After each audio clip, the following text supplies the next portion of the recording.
السلام علیکم ورحمۃ اللہ وبرکاتہ۔ میٹھے میٹھے اسلامی بھائیوں، آئیے آج بات کرتے ہیں مسلمان عورتوں پر پردے کا کیا حکم ہے۔ اللہ عز و جل و رسول صلی اللہ علیہ وسلم نے انسانی فطرت کے تقاضوں کے مطابق بدکاری کے دروازوں کو بند کرنے کے لیے عورتوں کو پردے میں رکھنے کا حکم دیا ہے۔ پردے کی فرضیت اور اس کی اہمیت قرآن مجید اور حدیثوں سے ثابت ہے۔ چنانچہ قرآن مجید میں اللہ تعالی نے عورتوں پر پردہ فرض فرماتے ہوئے ارشاد فرمایا، تم اپنے گھروں کے اندر رہو اور بے پردہ ہو کر باہر نہ نکلو۔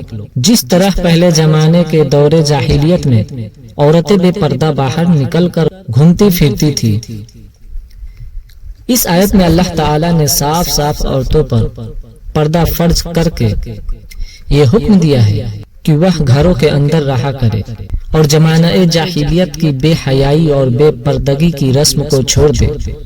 زمانہ جاہلیت میں کفار عرب کا یہ دستور تھا کہ ان کی عورتیں خوب بن سنور کر بے پردہ نکلتی تھی اور بازاروں اور میلوں میں مردوں کے برابر گھومتی پھرتی تھی۔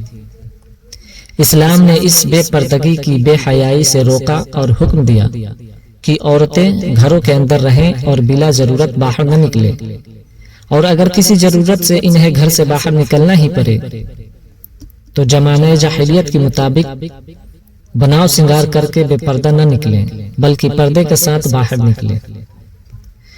حدیث شریف میں ہے، رسول اللہ صلی اللہ علیہ وسلم نے فرمایا کہ عورت پردے میں رہنے کی چیز ہے۔ جس وقت وہ بے پردہ ہو کر باہر نکلتی ہے تو شیطان اس کو جھانک جھانک کر دیکھتا ہے، اور حدیث میں ہے کہ بناؤ سنگار کر کے اترا کر چلنے والی عورت کی مثال اس تاریکی کی ہے جس میں بالکل روشنی ہی نہیں ہو۔ اسی طرح حضرت ابو موسیٰ اشعری رضی اللہ تعالی عنہ سے روایت ہے کہ حضور اقدس صلی اللہ تعالی علیہ وسلم نے فرمایا، جو عورت خوشبو لگا کر مردوں کے پاس سے گزرے تاکہ لوگ اس کی خوشبو سونگھیں، وہ عورت بد چلن ہے۔ پیاری بہنوں، آج کل جو عورتیں بناؤ سنگار اور اڑیا لباس پہن کر خوشبو لگائے بلا پردہ بازاروں میں گھومتی رہے اور سنیما تھیٹروں میں جاتی ہے، وہ ان حدیثوں کی روشنی میں اپنے بارے میں خود ہی فیصلہ کر لے کہ وہ کون ہے اور کتنی بڑی گنہگار ہے۔ اے اللہ عز و جل کی بندیوں، تم خدا کے فضل سے مسلمان ہو۔ اللہ عز و جل و رسول صلی اللہ علیہ وسلم نے تمہیں ایمان کی دولت سے مالا مال کیا ہے۔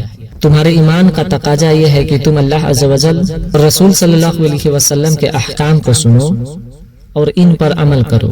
اللہ عز و جل و رسول صلی اللہ علیہ وسلم نے تمہیں پردے میں رہنے کا حکم دیا ہے، اس لیے تم کو لازم ہے کہ تم پردوں میں رہا کرو اور اپنے شوہر اور اپنے باپ داداؤں کی عزت و عظمت اور ان کے ناموس کو برباد نہ کرو۔ یہ دنیا کی چند روز کی زندگی آنی فانی ہے، یاد رکھو ایک دن مرنا ہے، اور پھر قیامت کے دن اللہ عز و جل و رسول صلی اللہ علیہ وسلم کو منہ دکھانا ہے۔ قبر اور جہنم کے عذابوں کو یاد کرو۔ حضرت خاتون جنت بیوی فاطمہ زہرا رضی اللہ تعالیٰ عنہ اور امت کی ماں یعنی رسول اللہ صلی اللہ علیہ وسلم کی مقدس بیویوں کے نقش قدم پر چل کر اپنی دنیا و آخرت کو سنوارو، اور خدا کے لیے یہود و نصارہ اور مشرکین کے عورتوں کے طریقوں پر چلنا چھوڑ دو۔ آج کل بعض ملحد قسم کے دشمنان اسلام مسلمان عورتوں کو یہ کہہ کر بہکایا کرتے ہیں کہ اسلام نے عورتوں کو پردے میں رکھ کر عورتوں کی بے عزتی کی ہے، اس لیے عورتوں کو پردوں سے نکل کر ہر میدان میں مردوں کے برابر کھڑا ہونا ہی چاہیے۔ مگر پیاری بہنوں، خوب اچھی طرح سمجھ لو کہ ان مردوں کا یہ پروپیگنڈا اتنا گندا اور گھنونا فریب اور دھوکہ ہے کہ شاید شیطان کو بھی یہ نہ سوجھا ہوگا۔ اے اللہ عز و جل کی بندیوں، تم ہی انصاف کرو کہ تمام کتابیں کھلی پڑی رہتی ہے اور بے پردہ رہتی ہے، مگر قرآن شریف پر ہمیشہ غلاف چڑھا کر اس کو پردے میں رکھا جاتا ہے۔ تو بتاؤ، کیا قرآن مجید پر غلاف چڑھانا یہ قرآن کی عزت ہے یا بے عزتی؟ اسی طرح تمام دنیا کی مسجدیں ننگی اور بے پردہ رکھی جا گئی ہے، مگر خانہ کعبہ پر غلاف چڑھا کر اس کو پردے میں رکھا گیا ہے۔ تو بتاؤ، کیا کعبہ مقدسہ پر غلاف چڑھانا اس کی عزت ہے یا بے عزتی؟ تمام دنیا کو معلوم ہے کہ قرآن مجید اور کعبہ معظمہ پر غلاف چڑھا کر ان دونوں کی عزت و عظمت کا اعلان کیا گیا ہے کہ تمام کتابوں میں سب سے افضل و اعلیٰ قرآن ہے اور تمام مسجدوں میں افضل و اعلیٰ کعبہ معظمہ ہے۔ اسی طرح مسلمان عورتوں کو پردے کا حکم دے کر اللہ عز و جل و رسول صلی اللہ علیہ وسلم کی طرف سے اس بات کا اعلان کیا گیا ہے کہ اقوام عالم کی تمام عورتوں میں مسلمان عورت تمام عورتوں سے افضل و اعلیٰ ہے۔ پیاری بہنوں، اب تمہیں کو اس کا فیصلہ کرنا ہے کہ اسلام نے مسلمان عورتوں کو پردے میں رکھ کر ان کی عزت بڑھائی ہے یا ان کی بے عزتی کی ہے۔ آئیے آگے بات کرتے ہیں کہ پردہ کن لوگوں سے فرض ہے اور کن لوگوں سے فرض نہیں۔ ہر غیر محرم مرد، اجنبی ہو یا رشتہ دار ہو، باہر رہتا ہو یا گھر کے اندر، ہر ایک سے پردہ عورت پر فرض ہے۔ ہاں، ان مردوں سے جو عورت کے محرم ہیں، پردہ کرنا عورت پر فرض نہیں۔ یہاں لفظ آیا ہے محرم اور غیر محرم، تو آئیے بات کرتے ہیں غیر محرم اور محرم کا معنی کیا ہے۔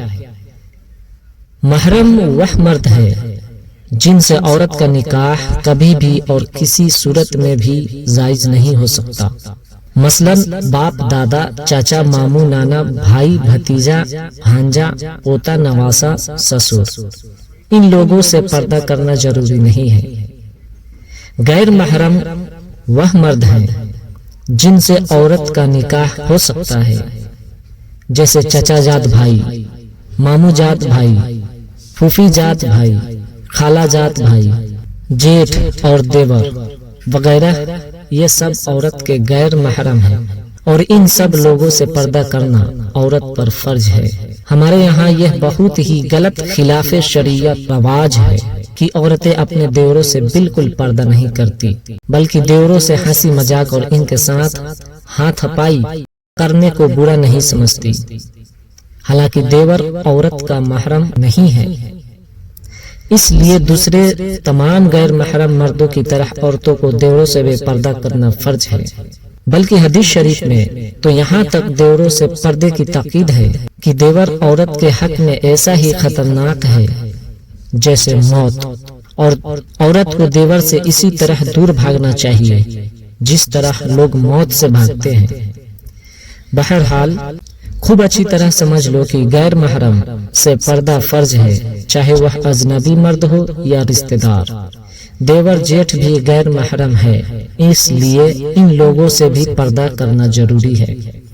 اسی طرح کفار و مشرکین کی عورتوں سے بھی مسلمان عورتوں کو پردہ کرنا لازم ہے اور ان کو گھروں میں آنے جانے سے روک دینا چاہیے۔ عورت کا پیر بھی عورت کا غیر محرم ہے، اس لیے مریدہ کو اپنے پیر سے بھی پردہ کرنا فرض ہے، اور پیر کے لیے بھی یہ جائز نہیں کہ اپنی مریدہ کو بے پردہ دیکھے یا تنہائی میں اس کے پاس بیٹھے، بلکہ پیر کے لیے یہ بھی جائز نہیں کہ عورت کا ہاتھ پکڑ کر اس کو بیعت کرے، جیسا کہ حضرت عائشہ رضی اللہ تعالی عنہا نے عورتوں کی بیعت کے متعلق فرمایا کہ حضور علیہ الصلوۃ والسلام یا ایھا النبی اذا ذاق المؤمنات سے عورتوں کا امتحان فرماتے تھے۔ جو عورت اس آیات کا اقرار کر لیتی تھی تو آپ صلی اللہ علیہ وسلم اس سے فرماتے تھے کہ میں نے تجھ سے یہ بیعت لے لی۔ یہ بیعت باجریے کلام ہوتی تھی۔ خدا کی قسم کبھی حضور صلی اللہ علیہ وسلم کا ہاتھ کسی عورت کے ہاتھ میں بیعت کے وقت نہیں لگا۔ میری ماں بہنوں، پردے کا اہتمام کرو۔ پیارے دوستو، اس ویڈیو کو اپنے عزیز و اقارب کے پاس شیئر کرو تاکہ سبھی لوگ پردے کا اہتمام کریں۔ اگر ویڈیو اچھا لگا ہو تو ویڈیو کو ایک لائک ضرور کریں اور کمنٹ میں ایک پیارا سا کمنٹ ضرور کریں، اور چینل پر نئے ہوں گے تو چینل کو سبسکرائب کر کے بیل آئیکن ضرور دبا دیں۔ ملتے ہیں اگلے ویڈیو میں، تب تک کے لیے السلام علیکم ورحمۃ اللہ وبرکاتہ۔